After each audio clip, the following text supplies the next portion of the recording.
Hey everyone, this is Borvok here with another Ramble review, this time a DC Nation number 0.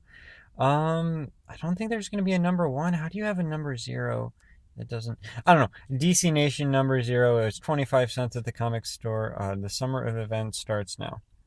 So this book exists to tease a bunch of DC events and books, 3 in particular. And a lot of people on YouTube have already covered it. Again, it's 25 cents. So if you wanted it, you probably already have it, and you probably already read it right now.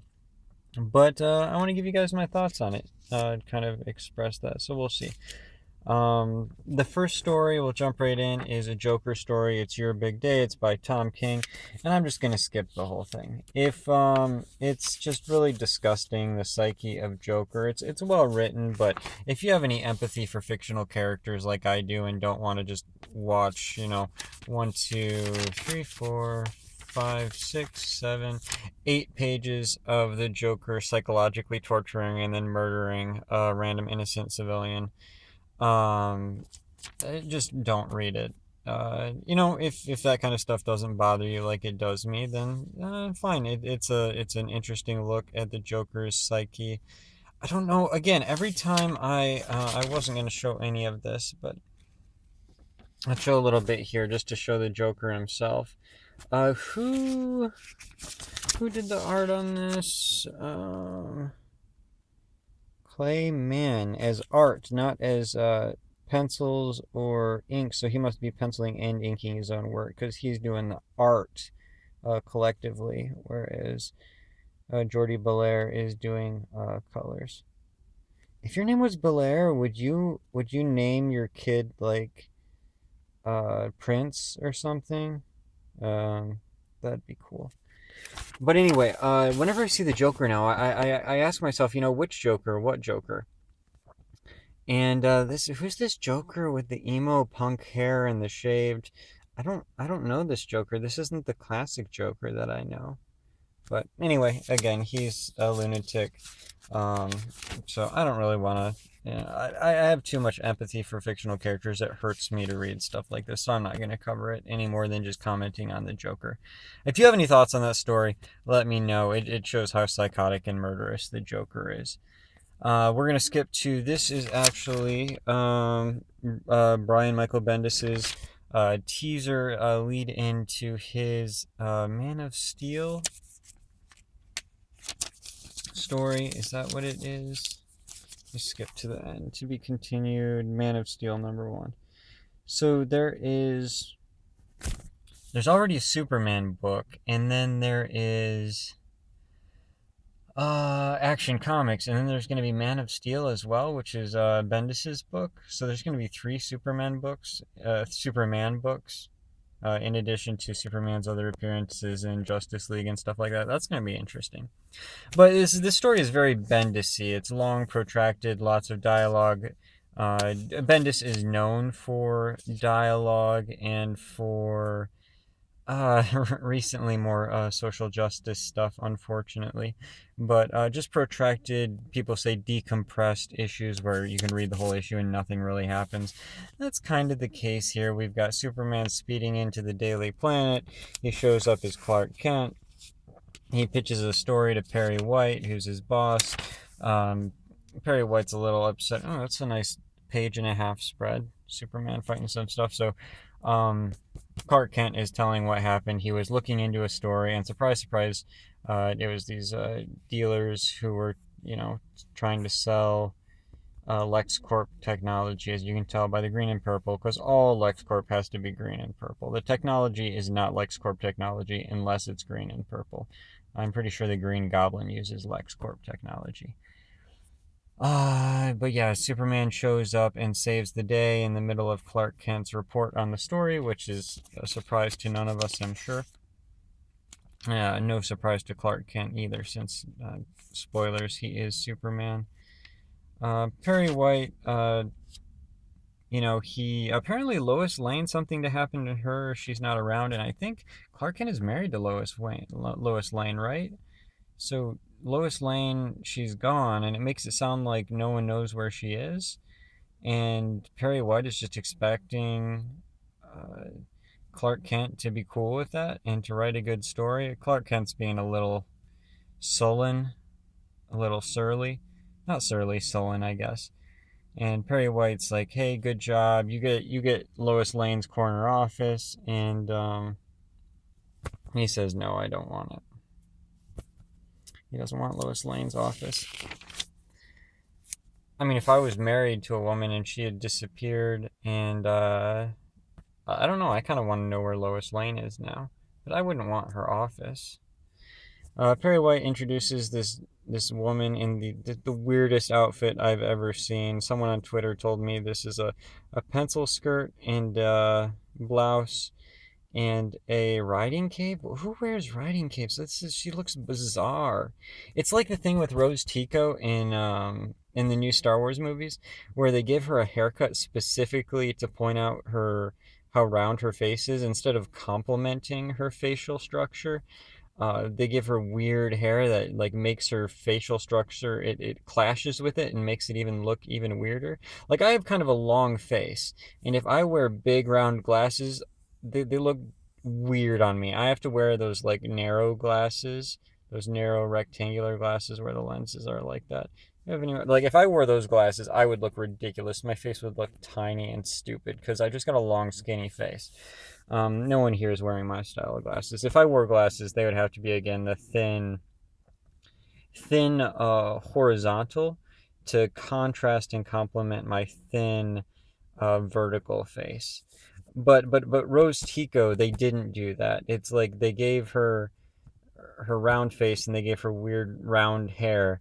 Kind of like if they were to cast me as a Star Wars character and they wanted to make me look weird, they would, you know, take my long face and clash it with these weird super round glasses. It would just look wrong. But they're doing the same thing with her, where they're just giving her weird clothing and making her whole character look just stupid and weird.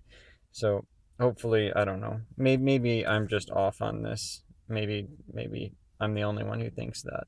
But she's being introduced as a new reporter, I guess. She's from Star City, and she's known for a report she did on Star Labs, which is not in Star City. I don't know if Bendis invented her, or if she really is, if if she's like a diversity character or something, or if she is actually from the Green Arrow books, since he's the one who operates, out of Star City. But Star Labs is actually in Central City, which would be in the Flash's book. But she's not from there. She just reported on the Star Labs thing. Perry calls Clark Kent into his office and, says, "Hey, look, your story, I didn't tell anyone out there, but, it's garbage.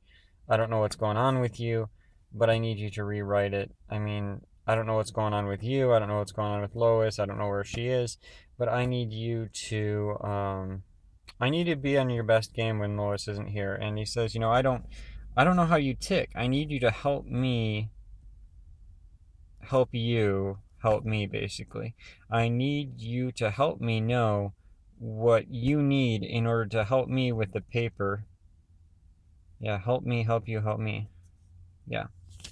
What can I do to motivate you? You don't want Lois's office. You're just acting all sullen. What's going on? I don't know how to help get you back on your feet and turn you back into that great reporter that I remember from before. He's not too happy. But he says, "Perry, you're right. You're right. I'll rewrite the story. I'll do my best." But he doesn't look too happy about it. I'm just noticing this. I noticed this my first read through, but who's this guy? Like, he's from the 70s or something. He's like creeping on this weird riding cape woman. He's like with his red hair and mustache. And he's like just smiling at her. And then here he is again, smiling at her. And then, I thought there was another one here. There he is. Now he's like, just like going up and talking to her. So, at least he's not still creeping. What is that? It's like a magnet. Are like riding capes like magnets for football aficionados who have red hair and 70s mustaches. maybe that's why she's wearing the riding cape, and she's like some sort of like bug zapper for this type of guy, just drawn to it or something. I don't know. This is weird. Um, but at least he's talking to her. At least he's not just creeping on her like he was in the previous pages. Oh my goodness, that's so weird. Oh boy. So Superman's upset. He goes up to the roof, and this girl tries to follow him up. Uh, and she's like, "Oh, he's not here. I thought Clark Kent came up here to think, but obviously he's not here." She goes to the nightclub, where there are tanks of women. Is that like a shadow dance thing, or no? That's like lamps with female silhouettes and a guy with his arms up. I don't know. It's a nightclub, and singling out this guy right here. So apparently she's infiltrating Star Lab. She's like, no one knows why I'm there. She does say Perry White is like he's straight from. Does she say it here? Yeah, like Perry White is straight from 1945. I wonder if that's when Perry White was invented. I'm not I'm not old enough to know, but that would be funny if that's a little reference there. But she says, give me till Wednesday, I'll own the place. I don't know if she's a villain or if she's. I hope they're not pulling the whole diversity thing where it's the diversity character who comes in out of nowhere and suddenly figures out the secret that no one else could figure out about Clark Kent's identity as Superman. That'd be stupid, but I don't know. I'm curious to see where this goes. I'm not. After the most recent issue of Invincible Iron Man with the whole woke parent raising a gender, not wanting to identify her baby's gender, I'm wary of Mr. Bendis. I liked a lot of his stuff on. Yeah, when I first read it, I liked a lot of his Ultimate Spider-Man stuff, but just I'm already awake. I'm not sleeping. I'm awake. I don't need to be more woke than I already am. I don't need to be preached at about gender neutrality and not gendering your babies and all kinds of destructive parenting things that the comic book industry is apparently trying to push on parents now. I'm sorry, I'm a little spicy today, but yeah, it's interesting. I'll pick it up, and I don't expect to continue. I expect something in Bendis's Man of Steel run is going to offend me, and I'm going to drop it. But I'm at least interested in looking into it to give it a chance to see, where's Lois Lane, what's going on. I want to know. So that's my thoughts on that. Third and last story in this issue is a lead into No Justice. We've got these Brainiac things. They've got this cool dialogue thing going on where we've got apparently, 4 separate teams of Justice League, and this is very well written. Scott Snyder is great in some ways for stuff like this, I think. But we start out with an inner monologue with Batman. He's breaking in. Oh man, look at that Batman pose. That's awesome. They say, we're going to kill you, but first tell us where's the Justice League. And Batman says, which Justice League are you looking for? And here comes Lobo and all these guys. Nice. Again, not a full double page spread, but that's really nice. Got Beast Boy on the team. That's really interesting. Beast Boy, Lex Luthor, Deathstroke. It says Luthor. It says evil super genius. Is he back to being an evil super genius? Because I thought he was in the regular Justice League and he was like pure of heart and he was good now and he wanted to help people. Has that changed? I didn't read the special, the Action Comics special, I think it was, about Lex Luthor's secret. Because they had it all sold out. That was apparently a sleeper hit. I wasn't able to get my hands on that, so I don't know if there's something where he's back to being a villain. Let me know if you know. I do notice all of these villains have these. I didn't notice that before. All these robots that they're fighting have these like circular glowing what's indentations, I suppose. And the heroes have those too. At least maybe not indentations, but glowing circles. He's got Batman's got one here, Lobo's got one there, Lex Luthor's got him on his shoulders. I don't see any on Beast Boy, but he probably has one in his untransformed state. We'll see in a second. So they're fighting off some guys. checks in with Superman. So this is Team Entropy. Superman, the Justice League is, again, they're joining up with villains and various people, and they're broken up into 4 different teams. Team Entropy is one of them. Break over to Superman. He's on Team Mystery, and they're fighting some stuff, and he's talking about how he can hear the emotion in Batman's voice that Batman doesn't know if we're gonna make it out alive. But Batman's, of course, trying to hide his emotions. Go over to Starro's involved. I knew he would be in this. That's interesting. Team Wonder is Wonder Woman, and apparently a lot of the magic users and magical characters. They're fighting off some stuff, and they're all talking about emotions. I like how this dialogue ties everything together. Wonder Woman is talking about how Superman isn't good at hiding his emotions. He knows we have to settle this here on this planet before these guys come to Earth. Got Etrigan rhyming. I'm still not a fan of Wonder Woman with swords. I like the animated series where she just had the bangles and she just punched everything.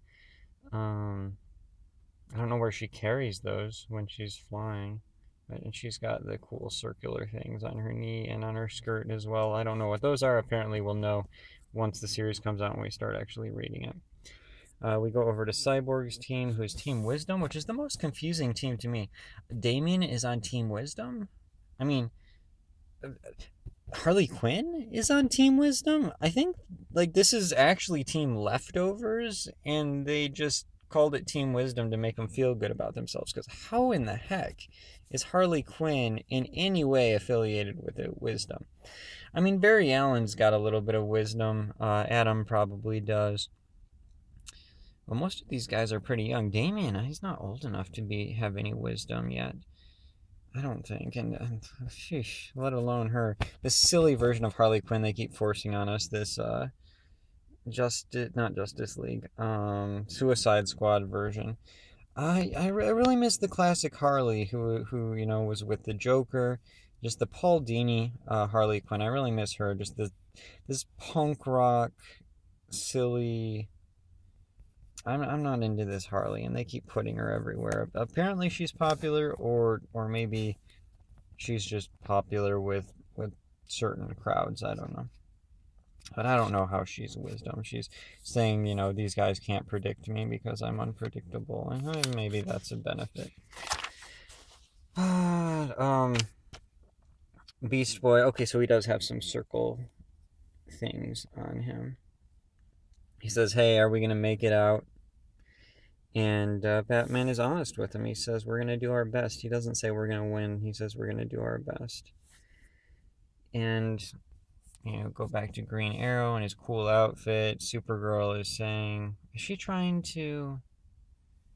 I think she's trying to go help these guys. And Green Arrow's like, no, you got to stay here because these guys are our first line of defense. The Justice League, the 4 teams are. But... If you need to be here to help us if they fail. And she's like, they're not gonna fail. And so I want to go help them. But the threat is here, apparently. So the Justice League is out trying to fight the threat on a different planet. And Supergirl is finding out these guys are at Earth now. So this is really good. This is really suspenseful, really interesting. I question the entire concept of, they talk about 4 teams. Where did they talk about it? They had to split things up into the 4 universal teams of the 4 energies of the cosmos, which are the, mystery, wisdom, entropy. I don't know, where does, potato salad fit into that? Is there a team of potato salad, universal energy? I just don't get I don't get how those 4 ideas, entropy,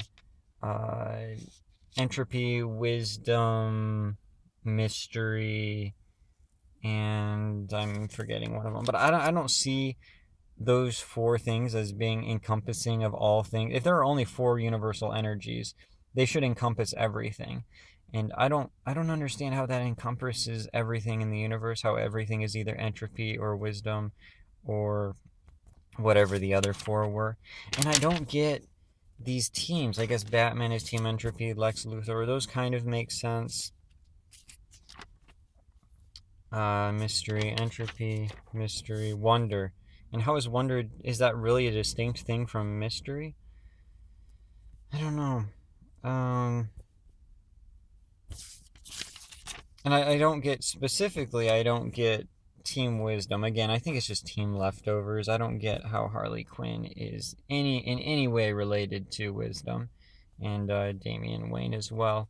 So I question the entire concept, but it looks like it's going to be an interesting story. Instead of trying to figure out what the 4 universal energies of the universe would be in DC and then fitting characters to that, I feel like they decided they would figure out what 4 groups they could break up characters into, and then decided that those were the 4 universal energies. So it's I question the entire concept, but it looks like it's going to be an interesting story. A lot of stakes here. So yeah, I've already got this on my pull list. I don't have, what's the other one? Don't have Man of Steel on my pull list, but I'm curious to see how that goes down. Maybe look at some other reviews before I dive head into another Bendis story. But yeah, that's my thoughts on this issue, I guess. Obviously, it's 25 cents. Go pick it up. I skipped the Batman story. Again, if you're not bothered by that sort of stuff as much as I am, then read it for yourself. Let me know what you think. Let me know what you think about any of this, if I'm off base, or just what you think about the issue in general. And I guess that's all I have for today. Again, this is just a teaser for these events and these books coming out, so we'll see how things unfold.